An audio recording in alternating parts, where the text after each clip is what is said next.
కాశ్మీర్లోని శ్రీనగర్లో భారీ శబ్దాలతో దద్దరిల్లుతోంది. ఎడతెరిపి లేకుండా శబ్దాలు కొనసాగుతున్నాయి. అయితే పాకిస్తాన్ డ్రోన్ దాడులతో దద్దరిల్లుతోందా లేక డ్రోన్ దాడులను భారత్ అడ్డుకునే ప్రయత్నంలో భారీ శబ్దాలు వస్తున్నాయా అనే దానిపై సస్పెన్స్ నెలకొంది.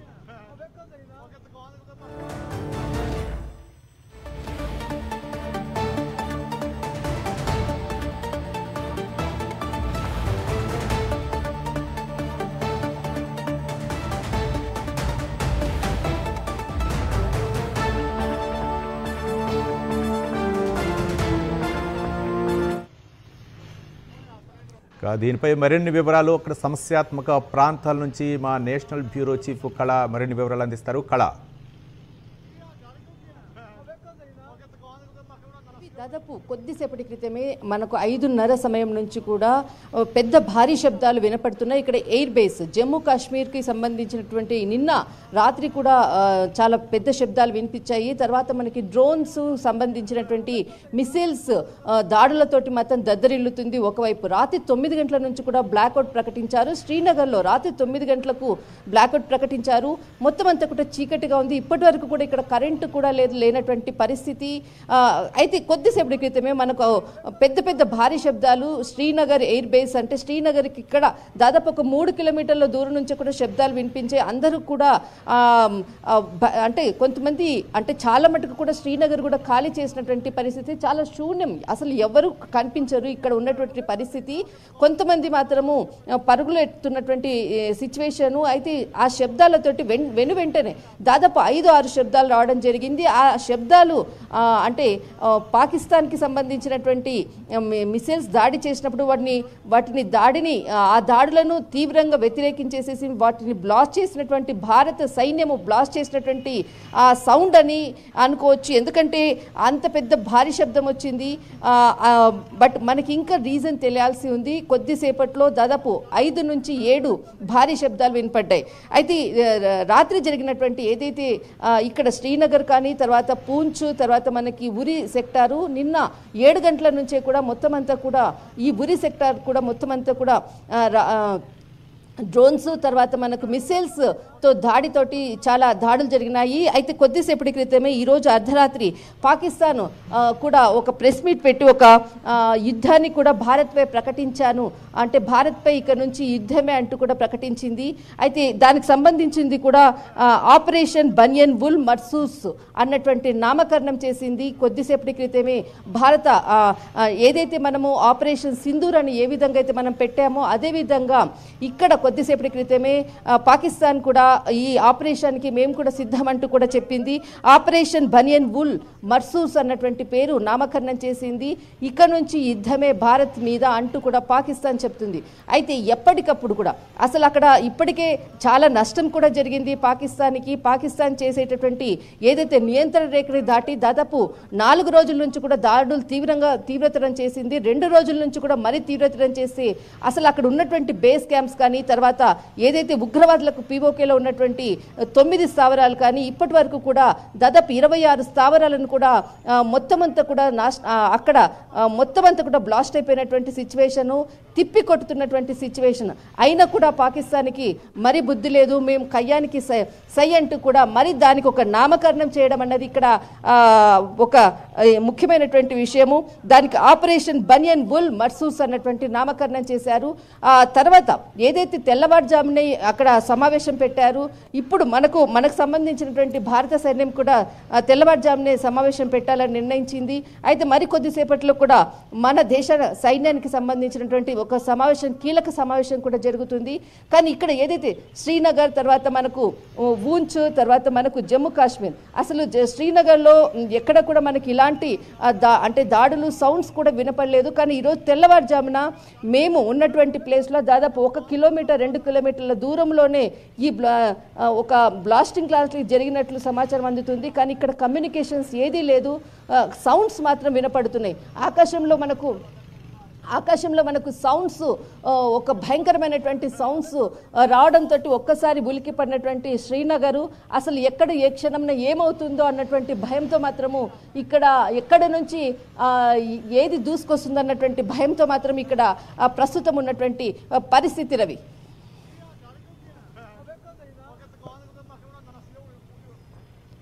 రైట్ కళ, అంటే వరుసగా రక్షణ శాఖ అవ్వచ్చు, అలాగే ప్రధాని నరేంద్ర మోదీ, కేంద్ర హోంశాఖ మంత్రి అమిత్ షా కూడా వరుసగా సమావేశాలు నిర్వహిస్తున్నారు. ఈ నేపథ్యంలో పాక్పై అమీతుమీ తేల్చుకునే ఉద్దేశంతో భారత్ ఉందనుకోవచ్చా? ఖచ్చితంగా రవి, ఎందుకనంటే ఆపరేషన్ సింధూర్ స్టార్ట్ చేసేసి ఏదైతే గత కొన్ని రోజులుగా కూడా చేస్తున్నటువంటి దాడులకి మాత్రము దానికి ఖచ్చితంగా జవాబు చెప్పాలి అన్న దాంతో ముందుకు కదులుతుంది భారత సైన్యము. అదేవిధంగానే నిన్న కూడా చాలా కీలకమైనటువంటి సమావేశాలు జరిగాయి. తర్వాత ఈ రోజు కూడా చాలా కీలక సమావేశం జరుగుతుంది. మొత్తం ఆర్మీ ఫోర్స్ అంతటిని కూడా ఇక్కడ జమ్మూ కాశ్మీర్, శ్రీనగర్ ప్రాంతాల్లో అడుగడుగున మనకు కనపడుతున్నారు. మొత్తం అంతా ఫోర్స్ అంతా కూడా ఏదైతే మనకు సరిహద్దు ప్రాంతాలు, మనకు అక్నూర్ అనుకోవచ్చు, తర్వాత ఏదైతే అక్నూరు, తర్వాత మనకి ఇక్కడ వచ్చేసేసి ఉరి, తర్వాత మనకు ఉరి చుట్టూరా దాదాపు ఒక 30 విలేజెస్ ఉన్నాయి. తర్వాత మనకు ఏదైతే మనకు ఇక్కడ శ్రీనగర్కి ప్రాంతంకు సంబంధించిన పుల్వామా, ఈ ప్రాంతాలు తర్వాత అన్నీ కూడా మొత్తం అంతా ఖాళీ చేసినటువంటి పరిస్థితి. అయితే ఇక్కడ ఏదైతే మనకు ముఖ్యమైనటువంటి ప్రాంతాలు ఏవైతే ఉన్నాయో ఆ ప్రాంతాలను ఇప్పటికే దాదాపును అక్కడ ఉన్నటువంటి ప్రజలన్నింటినీ అందరినీ తీసుకుని వచ్చి శ్రీనగర్లో కొన్ని ప్రాంతాల్లో పెట్టారు. అసలు ఇక్కడ పెట్టినటువంటి క్యాంప్స్లో చాలా మటుకు దాదాపు ఒక 2000 నుంచి 3000 మందిని ఒక్కొక్క క్యాంపులో పెట్టారు. వాళ్ళకు కావాల్సినటువంటి వసతి సౌకర్యాలను కూడా ఏర్పాటు చేశారు. ముఖ్యంగా అమీతుమీ తెలుసుకోవడం కొరకే అక్కడ ఉన్నటువంటి ప్రజలను కూడా ఖాళీ చేశారని చెప్పవచ్చు. ఇప్పుడు ఏదైతే అక్కడ జరిగేటటువంటి దాడులకు కానీ మాత్రం ధీటైన జవాబిస్తుంది. అక్కడ పాకిస్తాన్లో మొత్తం అంతా కూడా తనకు ఏదైతే స్థావరాలు ఉందో ఇప్పటికే కూడా చాలా దాదాపు ఒక 70% మాత్రం నేలమట్టమయ్యాయి. అయినా కూడా పాకిస్తాన్ మరి దాడులు అలాగే చేస్తూనే ఉంది. మరి ఒక నామకరణం కూడా పెట్టింది ఇక్కడ. మరి అక్కడ వాళ్ళకి ఆ యొక్క ఆర్థిక స్థితి కూడా లేదు. మరి యుద్ధానికి సై అంటూ కూడా ముందుకొచ్చింది రవి. రైట్ కళ, అంటే పాకిస్తాన్ ఒక పక్క రకరకాలైనటువంటి ఇబ్బందులతో ఉంటుంది. ఒక పక్క భూకంపం, మరో పక్క ఇండియాతో యుద్ధం, మరో పక్క బలూచిస్తాన్ తోటి అక్కడ వేర్పాటువాదులు చేస్తున్నటువంటి అక్కడ తిరుగుబాటు చర్యలు ఏవైతే ఉందో ఉక్కిరిబిక్కిరి అవుతున్నటువంటి ప్రస్తుత పరిస్థితిలో ఏంటి మేకపోతూ గాంభీర్యం ప్రదర్శిస్తుంది అనుకోవచ్చా? మరొక అంశం, రాజౌరీ సెక్టార్ ప్రాంతంలో పాకిస్తాన్కి చెందినటువంటి 2 జెట్ ఫైటర్ విమానాలను అయితే భారత సైన్యం కూల్చిందని తెలుస్తుంది. వరుసగా అంటే డ్రోన్లు అవ్వచ్చు, లేకపోతే పాకిస్తాన్ పంపిస్తున్నటువంటి ఏ కవ్వింపు చర్యలు అయితే మాత్రం భారత్ సమర్థవంతంగా తిప్పికొడుతుందనుకోవచ్చా కళ? రవి, ఇప్పుడే మనకి తెలుస్తుంది ఇక్కడ ఏదైతే సౌండ్స్ వచ్చాయని నేను చెప్పాను కదా, దాదాపు ఒక 6 నుంచి మనకి 7 సౌండ్స్ వచ్చాయి జమ్మూ కాశ్మీర్కి, తర్వాత శ్రీనగర్కి సంబంధించినది. అది పాకిస్తాన్కి సంబంధించినట్టు మిసైల్ అటాక్ చేసింది శ్రీనగర్ ఎయిర్ బేస్కి పై. దానికి ఫతేహ్ 1 అన్నటువంటి ఒక మిసైల్ నామకరణం చేసినారు. దానికి ఏదైతే శ్రీనగర్ తర్వాత మనకు ఉదంపూర్ పట్టణాలపై దాడి చేసింది. భారత్ దీనిని సమర్థవంతంగా తిప్పికొట్టింది. అందుకే ఈ యొక్క శబ్దాలు వచ్చినాయి అన్నది మనం ఇప్పుడే కొద్ది సెకండ్ల క్రితమే మాట్లాడాము. బట్ పాకిస్తాన్ చేసినటువంటి మిసైల్ దాడి శ్రీనగర్ ఎయిర్ బేస్ పై దాడి చేసింది. దాన్ని భారత్ తిప్పికొట్టింది. దానికి ఫతేహ్ 1 అన్నటువంటిది ఒక మిసైల్ తో దాడి చేసినట్లు తెలుస్తుంది.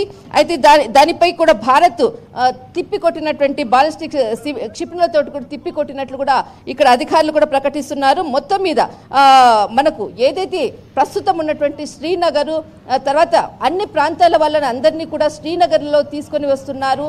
దీనికి టార్గెట్గా చేసుకొని పాకిస్తాన్ ఏదైతే ఇక్కడ శ్రీనగర్ మీద ఫోకస్ చేసిందేమో అనిపిస్తుంది. దాదాపు కొద్దిసేపటి క్రితం ప్రారంభమైనటువంటిది. ఎందుకంటే ఇప్పుడు మనకి చుట్టూరా ఉన్నటువంటి తీర నియంత్రణ రేఖటి ఉన్నటువంటి విలేజెస్ అన్ని కూడా చాలా మటుకు కూడా అందరినీ కూడా తరలిస్తున్నారు. ఆ అందరినీ తరలించిన తర్వాత తీసుకొని వచ్చేది ఈ శ్రీనగర్లోనే పెడుతున్నారు. దీనికోసము అంటే ఇంకా ఎక్కువ నష్టం చేయాలన్న దానితో కానీ ఇక్కడ మనకి కొద్దిసేపటి క్రితమే శ్రీనగర్ పై మిసైల్ దాడి చేసింది పాకిస్తాన్.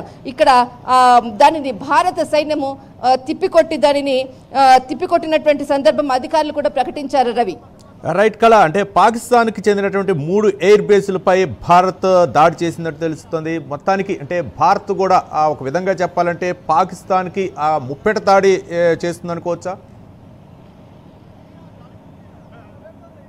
ఖచ్చితంగా ఎక్కడ ఏ క్షణము కూడా వదలకుండగా ఎక్కడ దాడి చేసినా వాటిని అది ఒక మిసైల్ ప్రయోగిస్తే దానికి 100 రెట్ల పవర్ఫుల్ అయినటువంటి మిసైల్ని ప్రయోగించి దానిని మొత్తం అంతటిని కూడా భూస్థాపితం చేస్తున్నటువంటి పరిస్థితి ఇక్కడ ఉంది.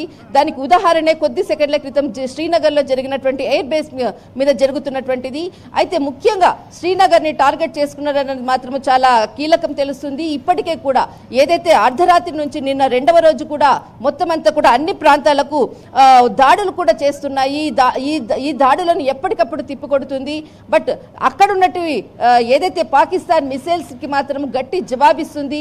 ఆ ప్రాంతాలను దాడులు చేస్తూ చాలా మంది కూడా ప్రాణాలు అటు పాకిస్తాన్ వైపు కూడా చాలా మంది ప్రాణాలు పోగొట్టుకుంటున్నారు.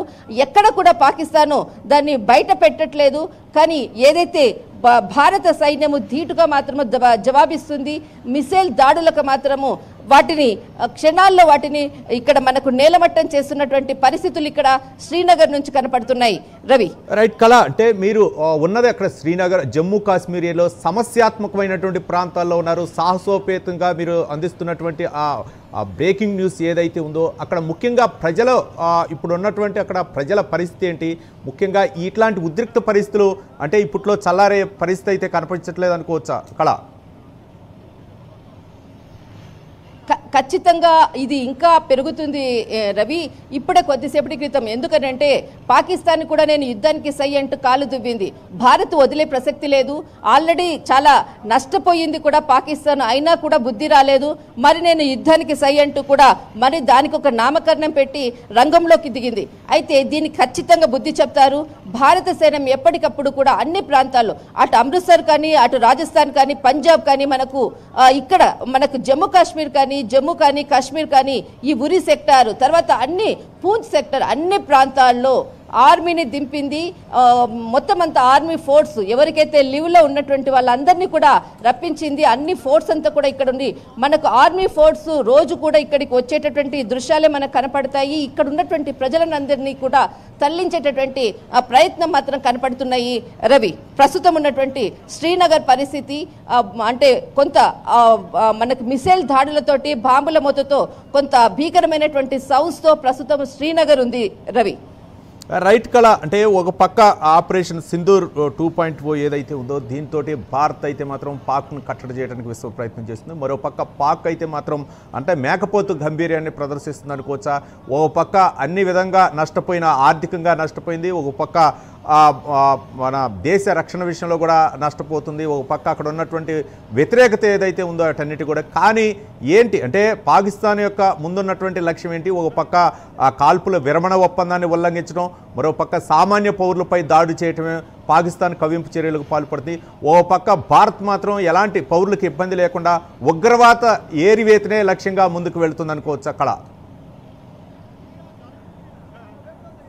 ఖచ్చితంగా రవి, ఏదైతే మనకు రాత్రి జరిగినటువంటి ఏదైతే దాడులు ఉందో పాకిస్తాన్ చేసేటటువంటి దాడులకు సంబంధించింది ఇప్పటి వరకు కూడా వాటికి ధీటైన జవాబు చెప్తుంది. అయితే ఏదైతే యుద్ధానికి సై అంటూ కాలు దువ్విందో ఖచ్చితంగా నిన్న రాత్రి నుంచి కూడా 26 స్థావరాలపై కూడా మనకు రాత్రి 8:30 గంటల నుంచి కూడా దాదాపు జమ్మూ కాశ్మీర్ తర్వాత రాజస్థాన్ పంజాబ్ 26 నగరాలపై కూడా డ్రోన్ దాడులు చేసింది. అయితే ఇప్పుడే శ్రీనగర్ విమానాశ్రయంపై కూడా దాడి చేసినటువంటి సంఘటన.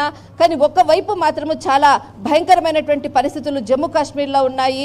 ఎక్కడ చూసినా మిన్నెట్టుతున్నటువంటి రోదనలు, చాలా మంది వాళ్ళ ప్రాణాలను అంటే కనీసము మనకి ఇక్కడ ఉన్నటువంటి ప్రాపర్టీస్ అవి లేకపోయినా పర్లేదు, మేము బ్రతికి ఉంటే ఎక్కడైనా మనము బ్రతకగలుగుతాము అన్నటువంటి ప్రాణాలను అరిచేతిలో పెట్టుకొని వెళ్తున్నటువంటి ప్రతి వాళ్ళు మనకి ఇక్కడ కనిపిస్తారు. వాళ్ళ గ్రామాలను వదిలిపెట్టి వెళ్తుంటే అసలు చాలా భయంకరమైనటువంటి పరిస్థితులు ఉన్నాయి. కానీ ఏదైతే భారత సైన్యం మాత్రము ఇప్పటికీ అక్కడ ఉన్నటువంటి స్థావరాలను దాదాపు 26 స్థావరాలపై కూడా దాడి చేసింది.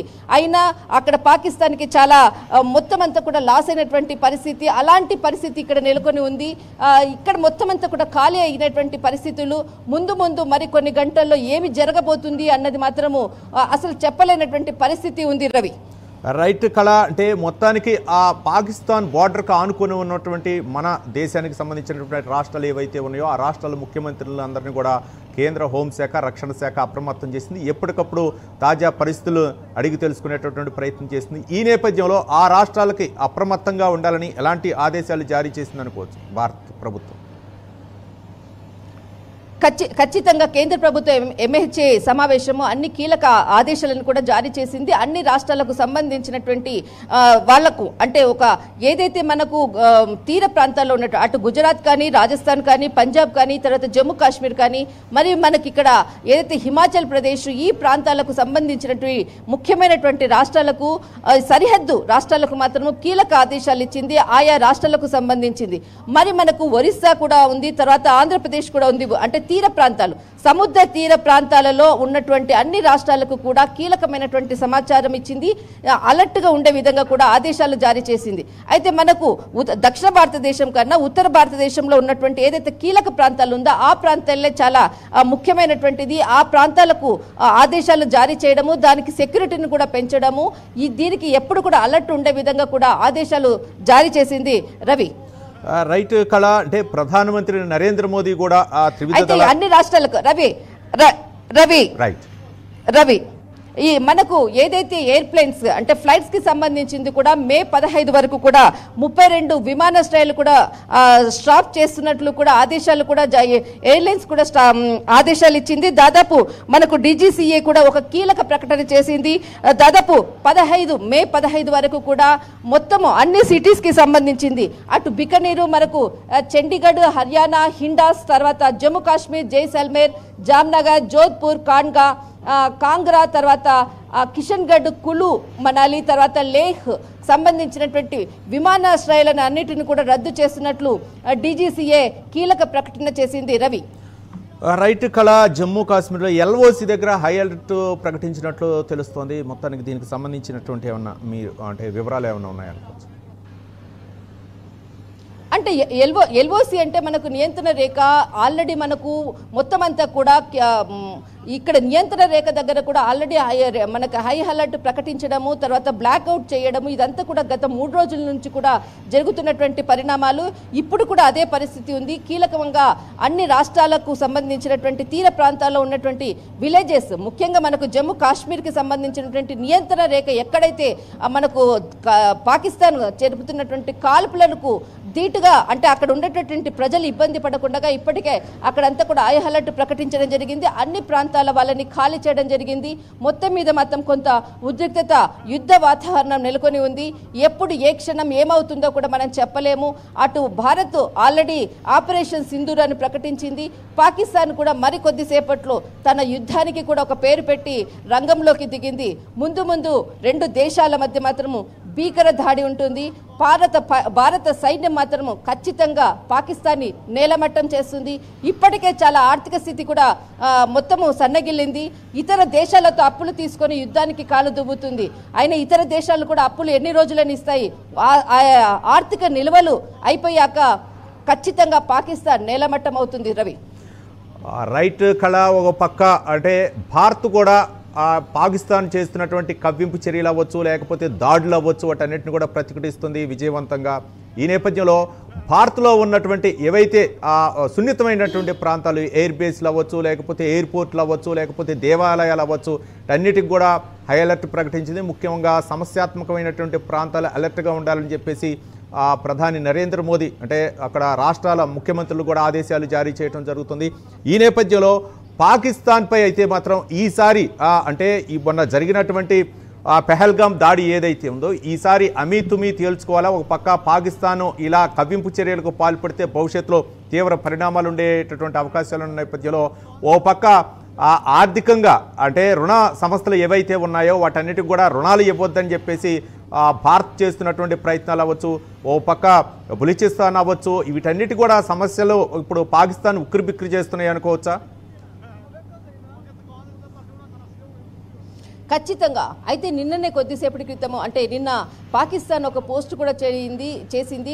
ప్రపంచ బ్యాంకు తనకు అప్పు ఇస్తున్నటువంటి ఏదైతే ఇంతకుముందు IMF కూడా అప్పీల్ చేసింది తనకు అప్పు కావాలని, దానికి నిన్న IMF ఆమోదం లభించింది అన్నటువంటిది ఒక పోస్ట్ జరిగింది. అంటే ఇలాగా మనకు ఏదైతే ఉగ్రవాదాన్ని పెంచి పోషించేందుకు ఆ డబ్బులు ఏదైతే IMF దగ్గర తీసుకున్నటువంటి ఏదైతే రుణాలను మాత్రము పాకిస్తాన్ తీసుకొని యుద్ధానికి సిద్ధమవుతుంది. అయితే ఇలాంటి ఆర్థిక పరమైనటువంటి ఇతర దేశాలతో అప్పు తీసుకొని ముందుకు వస్తున్నటువంటి పాకిస్తాన్కి ఖచ్చితంగా పాకిస్తాన్కి బుద్ధి చెప్పే విధంగా మాత్రము ఇతర దేశాల సహాయంతో అన్ని దేశాలకు అంటే మనకు ఏదైతే ప్రపంచ దేశాలు ఇప్పటికే కూడా మద్దతు ఇస్తున్నాయి, అటు అమెరికా కానీ అటు రష్యా కానీ ముందుకు వచ్చేసేసి కూడా మేమున్నామంటూ కూడా ఇస్తున్నాయి. అయితే ముఖ్యంగా వాటి యుద్ధ విమానాలను కూడా మొత్తం అంతా కూడా మిసైల్స్ని కానీ ఇటు రాకెట్స్ని మొత్తం అంతటిని కూడా ఎప్పటికప్పుడు వాటిని సర్వనాశనం చేసే విధంగా కూడా అంతే బలమైనటువంటి దాడి చేస్తున్నటువంటి పరిస్థితి ఉంది.